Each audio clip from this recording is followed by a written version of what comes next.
Hey everyone, in this video I'll show you how to fix automation that's not working in GetResponse quickly and easily. First, log into your GetResponse account.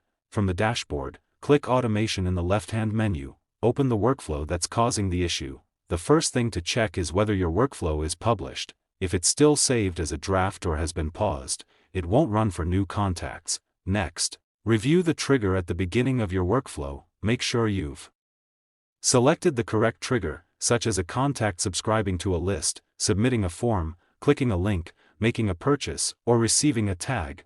Then confirm that your contacts are actually meeting the trigger conditions. If the trigger never occurs, the automation won't start. Now review every condition and action in your workflow. Make sure each step is connected properly and that there aren't any missing links between elements. If you're using tags, custom fields, or contact lists, verify that they're being applied correctly before the workflow reaches those conditions.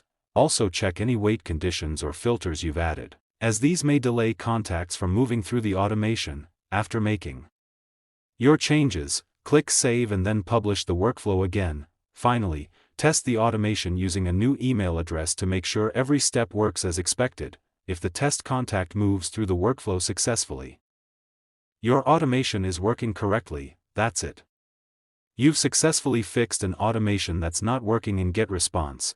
If this video helped you, don't forget to like, subscribe, and check out the channel for more quick GetResponse tutorials, software guides, and online business tips.